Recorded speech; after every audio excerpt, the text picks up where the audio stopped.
He told her to get on her knees and clean up the shattered glass.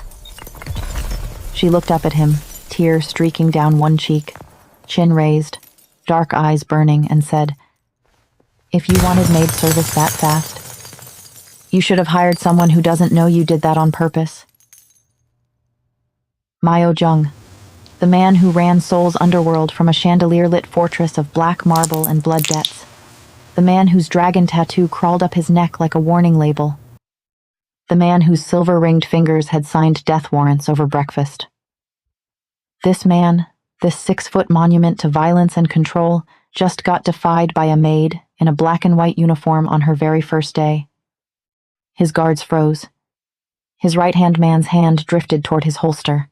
The entire mansion held its breath, because everyone in that room knew what happened to people who challenged Myo Jung. Everyone except Denise Campbell. See? Denise didn't know that her bank account had been drained on purpose. She didn't know that her landlord's sudden eviction notice was orchestrated from this very estate. She didn't know that every closed door in her life, over the past 3 months, had been slammed shut by the tattooed hands of the man standing over her right now. All she knew was that she needed this job, and she refused. Refused to let any man, no matter how powerful, see her break. And that was the moment Myo Jung's revenge plan began to fall apart. Because he had spent 2 years tracking the bloodline of the rival who put a bullet through his mentor's skull. And for the last 3 months, once that bloodline supposedly led to Denise Campbell, he had executed his trap with surgical precision. He had handpicked her resume. He had engineered her desperation. He had rehearsed exactly how he would dismantle her spirit, piece by piece, day by day, until she was nothing but a message sent back to her father in a body bag. But he never rehearsed this. He never planned for the way her jaw tightened instead of trembled. He never accounted for the single tear she refused to wipe away, not out of weakness, but out of pride so fierce it made his chest physically ache. He never imagined that the girl he brought in to destroy would look him dead in the face, with his own guards pointing weapons at her back, and make him feel like the one who was cornered.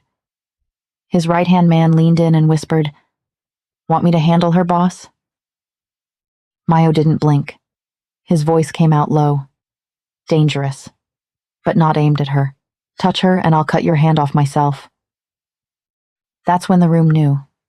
That's when he knew, even if he wouldn't admit it for chapters to come. The most feared man in Seoul didn't bring a pawn into his home. He brought in a storm dressed in an apron, and she was about to tear his entire empire apart, starting with his heart. Now here's what Myo doesn't know yet. Denise isn't who he thinks she is. She has no connection to his dead mentor's killer. Not by blood, not by name, not by anything. The whole trail, the fake birth records, the fabricated photographs, the planted intel, every single piece of evidence was forged by the one person Myo trusts most in this world. His own right-hand man. And while Myo is busy falling dangerously, recklessly, head over heels in love with the woman he's supposed to be destroying, that traitor is quietly sharpening the knife he plans to put in his boss's back. So, what happens when a man built for war discovers the only battle he can't win is the one raging inside his own chest? What happens when the woman he kidnapped into servitude becomes the only person in his empire brave enough to look him in the eye? And what happens on the night Denise finds a hidden folder with her photograph, her name, and one blood-red word stamped across it? Revenge, and tries to run, only for the mansion walls to explode around her? If you believe that real strength isn't about power or intimidation, that it's about the courage to stand your ground, when the whole world is trying to make you kneel, then subscribe to see how this unfolds. Comment where you're watching from. I would love to say hello to you, just to know how far our story is going. Now, let's find out what happens when a kingpin discovers that the woman he planned to shatter is the only one who can save him from himself. 3 months before Denise Campbell ever set foot inside the Jung estate, Her life started falling apart, and she had no idea that the man dismantling it was watching every second of her suffering from a penthouse across the city. It started with her bank account. One Tuesday morning, Denise woke up to a notification that her checking account had been frozen due to suspicious activity. She spent 4 hours on the phone with customer service, got transferred 11 times, and heard the same scripted apology over and over. No one could explain what had happened. By Thursday, her savings account was locked too. By Friday, her landlord slid an eviction notice under her door, 30 days to vacate. No negotiation, no explanation, just a cold, typed letter that smelled like it had been prepared weeks in advance. Because it had. 6 floors above Seoul's neon-drowned skyline, Myo Jung sat in a leather chair that cost more than Denise's entire apartment, scrolling through a dossier thicker than a phone book. Her photograph was pinned to the first page, her smile wide, unguarded, taken from a social media post where she was laughing at a friend's birthday dinner, stared back at him. He studied it the way a surgeon studies an X-ray. Clinically, looking for the fracture point, Myo's mentor, the man who had pulled him off the streets at 14, who had taught him how to hold a knife and how to read a contract, who had been the closest thing to a father Myo had ever known. That man had been executed 3 years ago by a rival syndicate boss named Victor De Leon. Shot twice in the chest in a parking garage. No trial, no warning, no mercy. For 2 years after that, Myo had hunted for De Leon's bloodline some leverage, some pressure point, some piece of the man's life. He could destroy the way De Leon had destroyed his. And then, 6 months ago, his right-hand man Seo delivered the answer. Intelligence reports, a fabricated birth certificate, photographs all pointing to a young black woman living quietly in Seoul named Denise Campbell. Victor De Leon's secret daughter. Blood for blood. That was the code.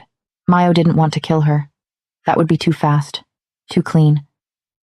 He wanted to pull her into his world, trap her inside his home, and slowly strip away everything she was, her pride, her dignity, her spirit, until she was nothing but a hollow message that he could send back to her father's doorstep. So he engineered the perfect cage. He had her bank accounts frozen through a shell company that owned her bank's debt. He had her landlord paid triple the rent to evict her immediately. He had every job she applied for quietly rejected by companies that owed him favors. Within 3 weeks, Denise Campbell, who had been independent, employed, and stable her entire adult life, was broke, homeless, and desperate. And then, like a miracle wrapped in silk, a job listing appeared. A private estate in the mountains outside Seoul, a maid position, room and board included. Salary 3 times the market rate. No experience required. Denise applied within the hour. She was hired within the day. She never saw the spider. She only saw the web. The car they sent for her was black, tinted, and silent. The driver didn't speak. The road climbed through pine forests and iron gates that opened automatically, like the mouth of something ancient and hungry. When the estate finally came into view, Denise pressed her face against the window and whispered something under her breath that might have been a prayer or might have been a curse. The Jung estate wasn't a house. It was a declaration of war against modesty. Black marble floors stretched in every direction like a frozen lake. Crystal chandeliers hung from ceilings so high they disappeared into shadow. Armed men in tailored suits stood at every door, every hallway, every corner, not hiding, not pretending to be anything other than exactly what they were. The air smelled like sandalwood and something metallic that Denise couldn't name, but that made the hairs on the back of her neck stand up. She was led to the main hall by a woman who introduced herself only as the head of household staff, and who looked at Denise the way someone looks at a lamb walking into a slaughterhouse with pity, and with the practiced silence of someone who had seen it before. Myo was waiting. He stood at the center of the hall, backlit by a floor-to-ceiling window that overlooked the valley below. He was taller than she expected. Sharper. His dark hair was slicked back with military precision. And his black dress shirt was unbuttoned, just enough to show the edge of ink, the tail of something dark and serpentine, curling across his collarbone. Silver rings glinted on his fingers. His posture was perfectly still, the kind of stillness that predators use right before they strike. He looked at Denise. She looked at him. And in the silence that followed, 6 armed men held their breath. Then Myo lifted the crystal glass he was holding imported, hand-cut, worth more than her last paycheck, and dropped it. It shattered across the marble floor like a small explosion. Shards scattered in every direction. No one moved. No one flinched. Every person in that room had been trained to understand that this was a test.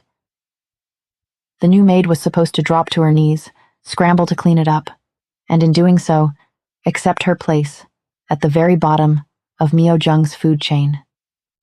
Denise looked at the glass on the floor. She looked at the broom leaning against the far wall. Then she looked Myo Jung dead in his eyes and said, "If you wanted maid service that fast, you should have hired someone who doesn't know you did that on purpose." The room stopped breathing. Myo's right-hand man, Seo, a thick-necked man with cold, calculating eyes, took a half-step forward, his hand sliding toward his hip. One of the guards shifted his weight.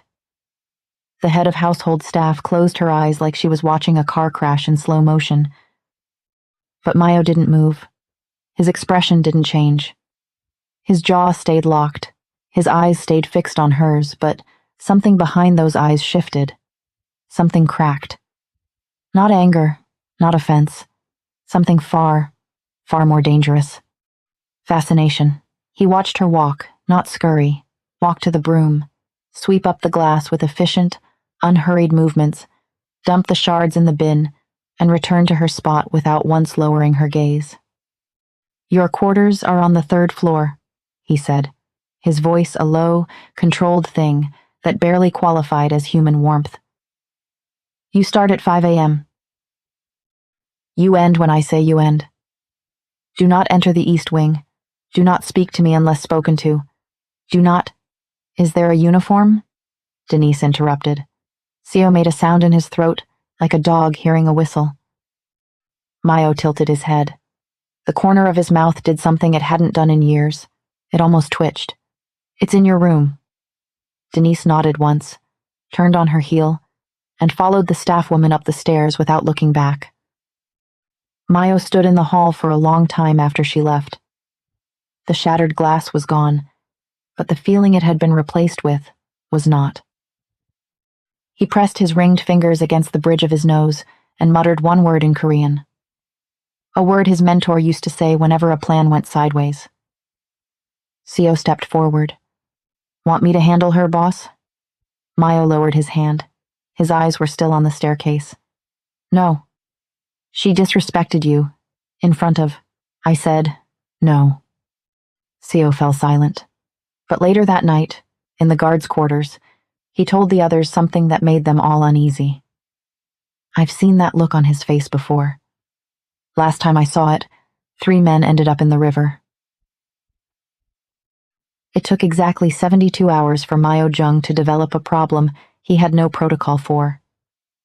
He started watching her on the cameras. That was normal. He watched everyone in his house through the security feeds.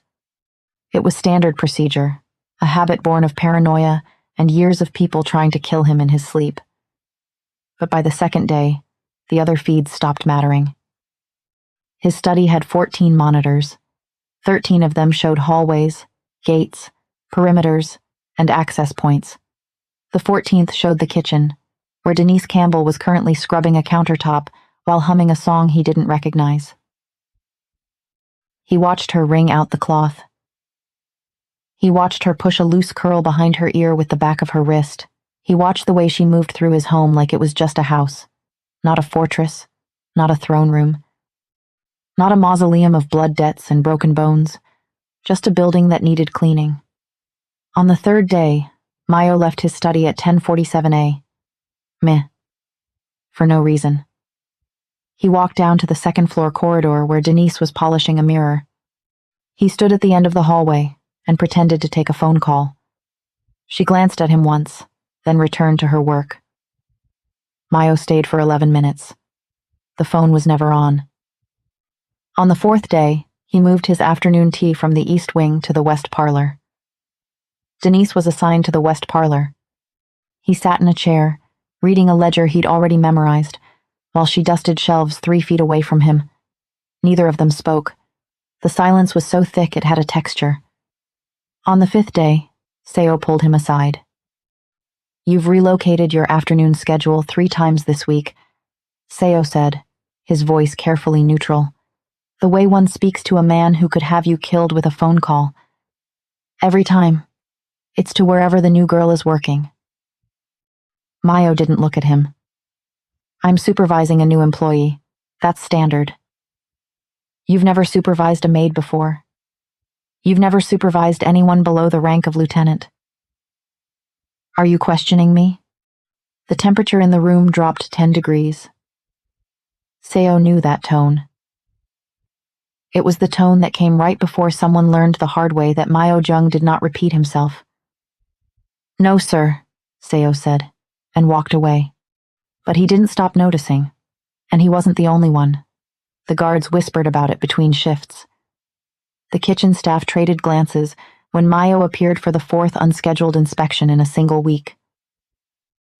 The most dangerous man in Seoul. A man who had once sat perfectly still in a room while his enemies begged for their lives. A man who signed death orders with the same expression other people used to sign birthday cards, was orbiting a maid, like a planet caught in a gravity it couldn't explain. The guards noticed it with confusion. Seo noticed it with opportunity. And the worst part? Myo knew it. He knew it, and he couldn't stop. At night, alone in his study, Myo pulled up her file. The dossier, the photographs of her alleged father, the intelligence reports. He stared at the word revenge, stamped across the top page, and tried to remember why it had felt so important. He pressed his knuckles against his desk until the silver rings bit into his skin and reminded himself what she was. A target, a pawn, a means to an end. Then the camera feed flickered, and Denise appeared on screen, sitting alone in the kitchen after hours, eating a bowl of rice and reading a paperback book with a cracked spine. And Myo felt something in his chest lurch sideways, something heavy and unfamiliar, and absolutely, catastrophically inconvenient. He closed the dossier. He turned off the monitor. He poured himself a drink and stared at the dark screen for an hour. It didn't help. 2 weeks into her employment, Denise collapsed. It happened in the east hallway, the one she wasn't supposed to be in, but she'd been reassigned there after another maid quit without notice. She had been working 17-hour days in a mansion that seemed specifically designed to generate dust. Polish marble that stretched for miles, and clean windows that reached cathedral heights. She hadn't complained once. Not about the hours, not about the isolation, not about the guards who watched her like she was a ticking bomb, not about the master of the house who appeared in rooms she was cleaning with the silent regularity of a haunting. She was carrying a stack of fresh linens when her vision went white. Her knees buckled, and the marble floor rushed up to meet her. A guard found her within minutes and radioed it in. The head of household staff arrived with a glass of water and a thermometer. Denise had a fever of 103 and could barely keep her eyes open. Standard protocol was to move her to the staff quarters and let the on-site medic handle it. Standard protocol did not involve the boss. Myo arrived anyway. He appeared in the doorway of the small staff medical room, like a storm front, moving across an open field. Silent, dark, impossible to ignore. The medic, a nervous man who had patched up knife wounds and gunshot victims for the Jung Syndicate for 8 years, nearly dropped his stethoscope. "Out," Myo said. The medic left. The guard left. The head of staff left. The door closed, and for the first time in the 2 weeks since Denise had arrived, she and Myo Jung were completely alone in a room together, with no glass to shatter, no protocol to hide behind, and no audience to perform for. Denise was barely conscious. Her curls had come loose from their pins and fanned across the pillow in dark spirals. Her maid's uniform was damp with sweat, her breathing shallow and uneven. She looked fragile in a way that Myo had never seen her look before, and it did something to him that felt like a hand reaching into his chest and squeezing. He sat down in the chair beside her bed. He didn't call for anyone. He didn't leave. He sat there for 6 hours.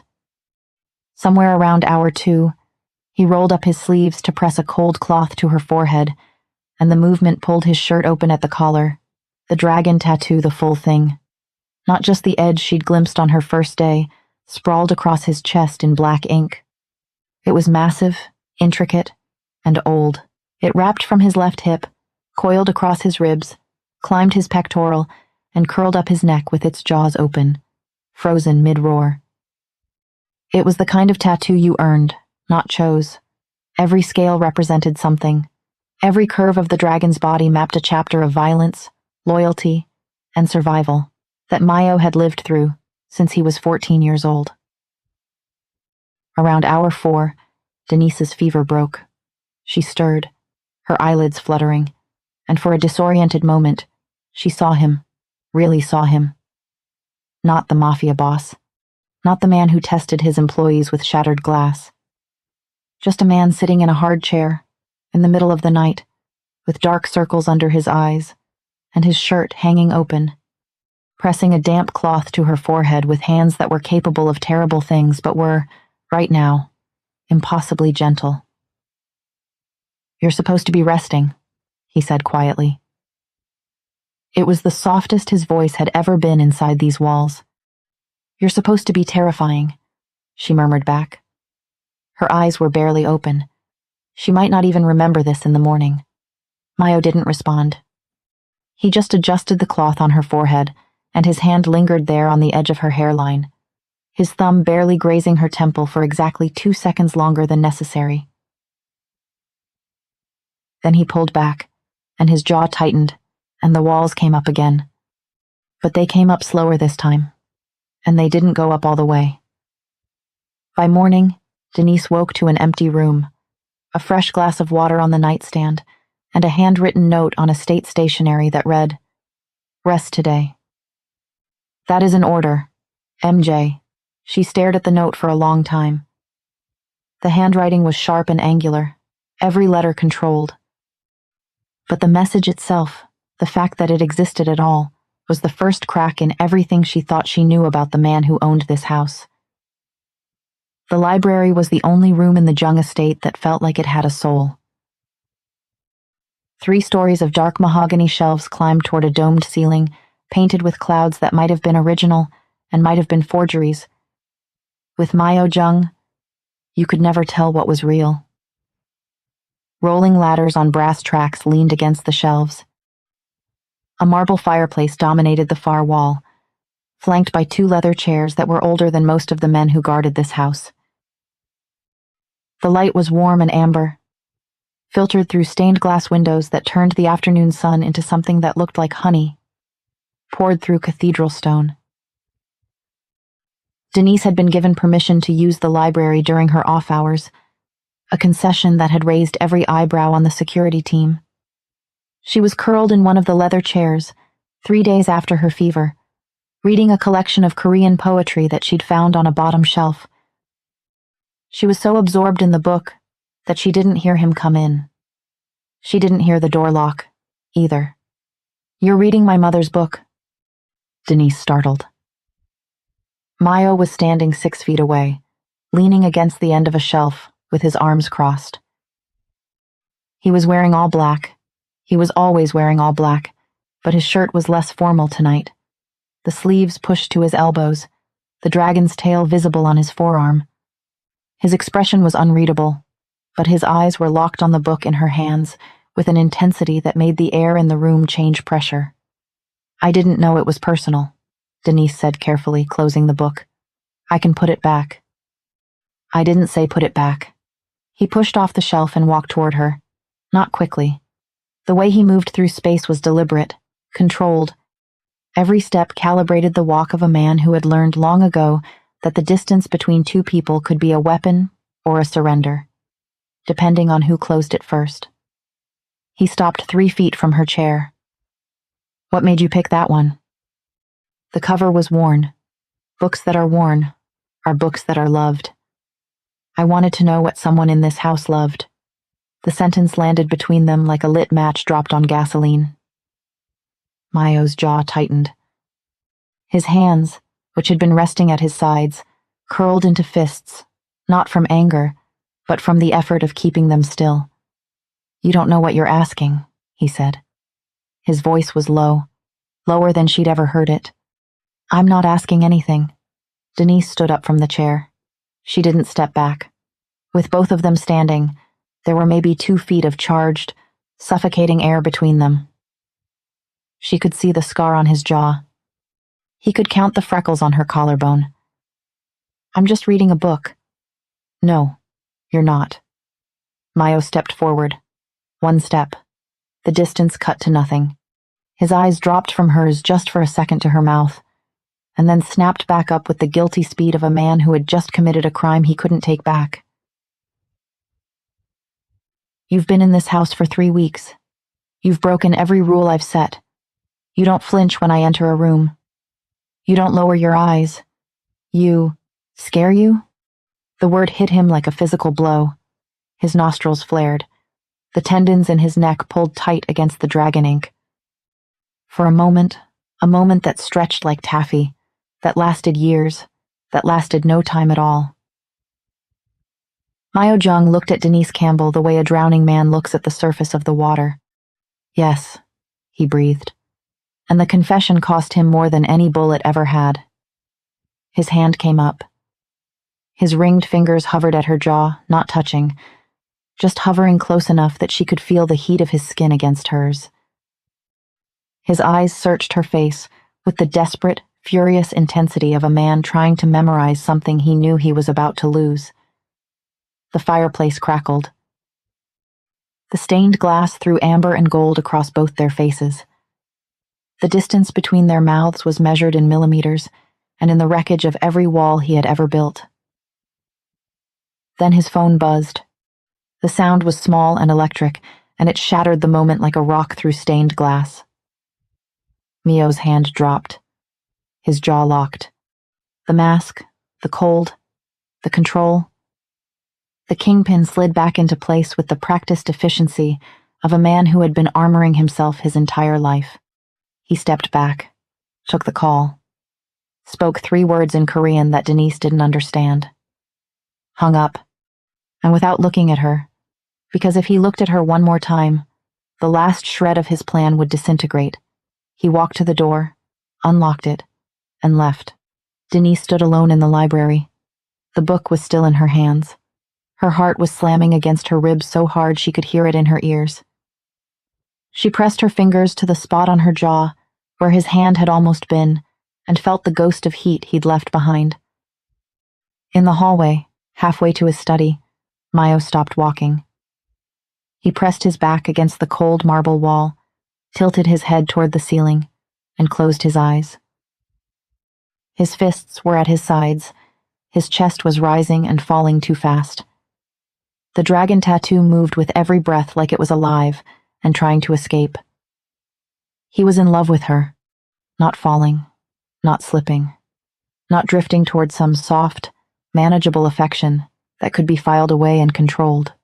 He was in love with her the way a building is on fire, completely, structurally, from the foundation up, and there was no protocol for that. No dossier, no plan, no revenge plot on Earth that could survive what had just happened in that library. He opened his eyes, stared at the ceiling, and for the first time in his adult life, Myo Jung had absolutely no idea what to do next. To be continued. Subscribe to see how this unfolds, and comment where you're watching from. I would love to say hello to you, just to know how far our story is going. Seo had been watching for weeks, and now he was certain. He stood in the security room at 2 a.m., replaying the library footage on a loop. The camera angle was high and wide, but it captured everything the way Myo had closed the distance, the way his hand had hovered at her jaw, the way the most disciplined man in Seoul's underworld had stood inches from a maid's mouth and trembled like a boy holding a loaded gun for the first time. Seo watched it 3 times. Then he picked up his phone and made a call to a man he had been speaking to in secret for the past 6 months. "It's happening faster than I thought," Seo said. "He's compromised." The voice on the other end, a rival lieutenant named Kwon, who commanded the Eastern District, laughed. "How compromised?" "He almost kissed the maid tonight, the one from the De Leon file." Silence. Then, "You're joking." "I fabricated that file, Kwon. There is no De Leon connection. She's nobody, a random woman I pulled from a staffing database and built a fake bloodline around. The whole thing was designed to keep Myo distracted while we moved our pieces into position. But I didn't expect him to fall in love with the distraction. Because that was the truth Seo had been sitting on since the beginning. Denise Campbell had no father in the criminal underworld. No secret bloodline. No connection to the man who had killed Myo's mentor. Every document in that dossier, the birth certificate, the photographs, the intelligence reports, had been forged by Seo himself, planted in Myo's files with surgical precision, designed to send the boss chasing a ghost, while Seo quietly redistributed power, bought loyalties, and prepared a coup that would put him in the chair Myo currently occupied. The plan had been elegant. Give Myo a target for his grief. Let him pour his rage into destroying one innocent woman. While his attention was consumed, Seo would turn his lieutenants, redirect his money, and when the time came, remove Myo from the equation entirely. But Myo wasn't destroying her. He was falling apart over her. And a distracted boss was useful, but a lovesick boss was unpredictable. So, Seo changed tactics. Over the next several days, he began whispering. Not loudly. Seo was far too smart for that. He whispered the way poison works, slowly, in doses too small to taste. "The staff is talking, boss," Seo mentioned during a morning briefing, his tone dripping with manufactured concern. "They say the maid has too much access. It looks like favoritism. It makes you look weak." Myo's jaw tightened, but he said nothing. 2 days later, another whisper. "I ran additional background on the Campbell woman. Her father's network has been making moves in Busan. If she's communicating with the outside, if she's feeding them information about this house." "She's not," Myo said flatly. "With respect, sir, you can't know that. Not unless you're watching her every minute of every day." Seo paused, letting the implication hang. "And if you are, that's a different problem." The seeds took root exactly where Seo planted them, in the space between Myo's desire and his paranoia. For 3 days after that conversation, Myo avoided Denise entirely. He rerouted his schedule to the opposite side of the estate. He stopped watching her on the cameras. He sat alone in his study, with the dossier open in front of him, staring at the word revenge, trying to force himself back into the man he had been before she walked into his house and ruined everything. It almost worked, and it would have worked if Denise hadn't been assigned to clean his office that Thursday. She wasn't supposed to be there. The East Wing, Myo's private study, had always been off limits to her specifically, but the regular cleaning staff was short-handed, and the head of household, who had no idea about dossiers or revenge plots or the emotional earthquake happening between her employer and the new maid, simply reassigned the schedule and handed Denise a set of keys. Denise entered the study at 9:15 a.m., while Myo was in a meeting on the lower level. The room was massive, floor-to-ceiling bookshelves, a desk the size of a dining table, and a wall of monitors that she recognized as security feeds. She started with the windows. working her way around the room with the efficient rhythm she'd developed over the past month. She polished the desk surface, straightened the papers, and was reaching across to dust the far shelf when her elbow caught the edge of a leather folder and sent it sliding off the desk. It hit the floor and opened. Her own face stared up at her. Denise froze. The photograph was one she recognized. It was from her social media, from a dinner 2 years ago. Below it was a photocopy of her birth certificate. Below that, a typed intelligence report with names she didn't recognize and connections she didn't understand. And stamped across the top of the first page, in red ink so aggressive it looked like it had been written in anger, was a single word: revenge. She didn't scream. She didn't cry. She stood there for a very long time, holding the folder, reading every page with the slow, methodical precision of a woman who was watching the ground disappear beneath her feet and wanted to understand exactly how far she was going to fall.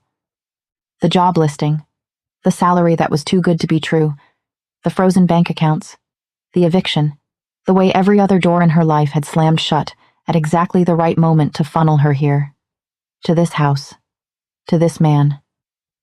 None of it was coincidence. None of it was luck. She had been hunted, cornered, and caged by a man who had sat by her bedside when she was sick, who had almost kissed her in a firelit library, who had looked at her like she was the only real thing in his world, and the entire time, she had been nothing but a pawn in a revenge plot she didn't even understand. The tear that rolled down her cheek was not from sadness. It was from rage. She placed the folder back on the desk, exactly where it had been. She walked out of the study. She closed the door behind her, and she went straight to her quarters to pack. She was halfway through, shoving her belongings into the same bag she'd arrived with when the first explosion shook the building. The sound was massive, a deep, concussive boom that rattled the windows and sent a crack spidering across the ceiling above her bed. The lights flickered, then went out. Then the emergency generators kicked in, bathing the hallway outside her door in blood-red light. Gunfire erupted somewhere below. Not distant, controlled shots. This was close, automatic, overlapping. The sound of men shouting. The sound of glass breaking. The sound of a house that had been built to keep the world out, suddenly discovering that the enemy was already inside. Seoul's coup had begun. 20 of Myo's own men guards he had trusted, soldiers he had trained, men who had eaten at his table, and sworn loyalty to his name, turned their weapons on the estate, simultaneously. Seoul had spent months buying them, one by one, promising each of them a larger piece of the empire, once Myo was removed. The attack was coordinated, brutal, and designed to be overwhelming. Myo was in the lower hall when the first shots were fired. A bullet passed close enough to his ear that he felt the heat of it. He dropped behind a marble pillar, drew the weapon he kept holstered beneath his jacket, and killed 2 men before his brain even finished processing what was happening. But his brain wasn't processing tactics. His brain wasn't running threat assessments, or calculating exit strategies, or identifying the chain of command. His brain was doing one thing, and one thing only. Denise is on the 3rd floor. He fought his way up. That is the simplest way to describe what happened next. But the reality was anything but simple. Myo moved through his own burning house like something out of a nightmare. Firing, reloading, taking cover, advancing, driven by a desperation so absolute it had burned away every other instinct he possessed. A bullet grazed his ribs on the 2nd floor landing. He didn't stop. A stairwell was blocked by 2 armed men who had once been his personal detail. He went through them, not around, through. By the time he reached the 3rd floor, his dark shirt was soaked with blood, some of it his, some of it not, and his slicked back hair had come undone. Thick strands falling across his forehead and sticking to the sweat on his skin. The dragon tattoo was visible through the torn fabric of his shirt, the ink distorted by the wound on his side, making it look like the dragon itself was bleeding. He found her door. It was locked from the inside. "Denise." His voice was ragged, barely recognizable. He slammed his palm against the wood. "Denise, open the door." Silence. Then from the other side, her voice steady, cold, and devastated. "I read the file, Myo." The words hit him harder than any bullet had. He pressed his forehead against the door and closed his eyes. Below them, the gunfire was getting closer. "I know," he said. "I know you did. And I will explain everything. I will get on my knees and explain everything, but right now, people are coming to kill you. And I need you to open this door." The lock clicked. The door opened. And Denise stood in front of him with her bag on her shoulder, her eyes swollen and furious. Her chin raised in that exact same posture she'd held on the first day, heartbroken, but unbowed, the single tear on her cheek, not a sign of weakness, but a declaration of war. She looked at the blood on his shirt. She looked at the gun in his hand. She looked at the man who had engineered her ruin, and her voice cracked on a single word. "Why?" Before he could answer, the window at the end of the hallway exploded inward. Myo moved on instinct. He grabbed Denise, pulled her to the ground, and covered her body with his. The bullet that came through the shattered glass tore through the muscle of his left shoulder, a clean through and through that painted the floor red. His body jerked. His breath left him in a sharp, wet gasp, but his arms didn't let go. His arms tightened. They were on the floor of her room, surrounded by broken glass and red emergency light, with the sound of his empire collapsing around them. And Myo Jung was gripping Denise Campbell's shoulders with blood-slicked, ring-heavy hands like she was the last solid thing in a world that was disintegrating. "Listen to me." His voice was broken. His eyes were wet, not glistening, not damp, wet. And the sight of tears on the face of the most dangerous man in Seoul was so disorienting that Denise stopped struggling. "I brought you here to hurt you. I thought you were connected to the man who killed someone I loved, and I wanted to make you pay for it. That was the plan. That was the only plan." His grip on her shoulders tightened. His forehead dropped until it was almost touching hers. The dragon tattoo rose and fell with his labored breathing. "But the plan is dead. It died the first time you looked me in the eye and didn't flinch. It died when you fell asleep with a fever, and I couldn't leave the room. It died in that library, when I realized I would rather burn this entire city to ash than watch you cry." His voice shattered on the last word. "You were supposed to be my revenge, but you are the only thing I have ever—" He couldn't finish. He didn't need to. The word hung in the air between them, unspoken but deafening, written in the blood on his shirt and the tears on both their faces. Another explosion rocked the building. Myo pulled himself to his feet, put Denise behind him, and raised his weapon toward the door with the grim, absolute focus of a man who had just decided what he was willing to die for. It took until dawn. By the time the last shot echoed through the ruins of the Jung estate, Seo was dead, killed not by a bullet, but by Myo's own hands, in the burning wreckage of the main hall, after Myo learned the full truth, that the dossier was fabricated, that Denise had never been connected to his enemy, that the entire revenge plot had been a leash designed to keep Myo blind, while his own right-hand man stole his empire from beneath him. The mansion was gutted. Smoke rose from the east wing. The chandelier that had once hung over the main hall lay shattered across the marble floor like a fallen constellation. Armed loyalists, the few men who had stayed true, secured the perimeter, while medics patched wounds and counted the dead. Myo stood outside in the gray morning light. His left shoulder was wrapped in heavy gauze, the through-and-through wound stitched and packed by the same medic who'd treated his grazed ribs an hour earlier. His shirt was gone, replaced by the medic's wrap. And the full dragon tattoo was visible now, every inch of it, from hip to neck.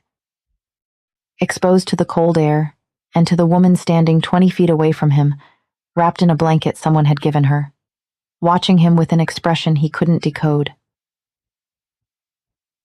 He had already given the orders. Destroy the ledgers. Burn the files. Erase every digital record that connected Denise Campbell to the Jung syndicate. He was dismantling his own empire, not because it had been taken from him, but because it was the only way to guarantee that no one would ever come for her again. The mansion, the money, the networks, the name, he was feeding all of it to the fire. His lieutenants thought he had lost his mind. Maybe he had. He walked toward her, slowly. Without his guards, without his rings, he'd taken them off and left them on a table inside. A gesture so small and so enormous that only Denise would understand it. He was not approaching her as a boss, or a kingpin, or a man with an empire at his back. He was approaching her as someone with nothing left except the truth and the terrifying hope that it might be enough. He stopped 3 feet from her, the same distance as the library, but everything was different now. There were no shelves, no firelight, no masks. Just smoke, and daylight, and 2 people standing in the wreckage of a lie. "I don't deserve to ask you this," he said. His voice was quiet, raw, stripped of every layer of authority and menace it had ever carried.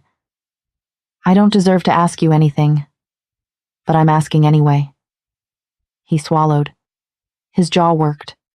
The man who had never begged for anything in his life was standing in the ashes of everything he'd built, looking at a woman in a maid's uniform, and the next words out of his mouth were the bravest thing he had ever done. "Can a man like me earn a fresh start with a woman like you?" Denise looked at him for a long time. The tear on her cheek had dried. The fury in her eyes had softened into something more complicated, something that wasn't forgiveness, not yet, but wasn't refusal either. It was the look of a woman who had seen the monster and the man, and was deciding which one she believed. She didn't say yes. She didn't say no. She said, "You can try." And for the first time in the entire story, Myo Jung smiled. "And that's where our story ends for now. If this story moved you, if it made your heart race or your eyes sting, then subscribe so you never miss what comes next. Comment where you're watching from. I would love to say hello to you, just to know how far our story has reached. Let's build something incredible together.